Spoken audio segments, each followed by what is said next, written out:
पंचशील उच्च माध्यमिक विद्यालयात 12वीच्या परीक्षांना सुरळीत सुरुवात।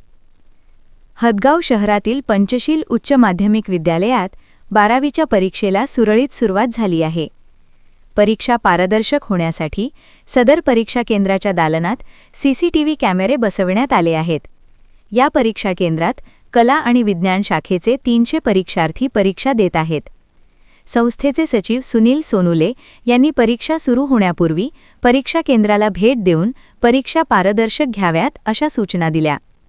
परीक्षेच्या सुरुवातीला प्राचार्य एजी दस्तूरकर, केंद्र संचालक प्रा संदीप चौहान, शाळा प्रशासन प्रमुख संदीप ढोले, पर्यवेक्षक अरविंद जाधव, पर्यवेक्षक मुन्ना बेळकुंदे, श्रीमती जयश्री चंदापुरे, श्रीमती दर्शना सोनटक्के, राहुल वाठोरे, बालाजी चव्हाण आदींनी परीक्षार्थींचे गुलाब पुष्प देऊन स्वागत केले।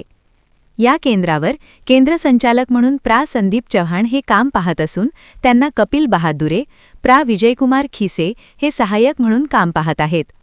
परीक्षेच्या पहिल्याच दिवशी उपविभागीय अधिकारी अविनाश कांबळे, तहसीलदार सय्यद उमर, गटविकास अधिकारी आडेराव, पोलीस निरीक्षक संकेत दिघे आदींनी परीक्षा केंद्रास भेट देऊन पाहणी केली।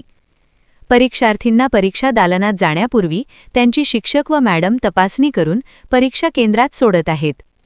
तत्कालीन जिल्हाधिकारी श्रीकर परदेशी यांनी जिल्ह्यात कॉपीमुक्ती अभियान राबवले होते, तेव्हापासून पंचशील माध्यमिक व उच्च माध्यमिक विद्यालयात परीक्षेच्या काळात एकही कॉपी आढळून आली नाही, हे विशेष उल्लेखनीय आहे।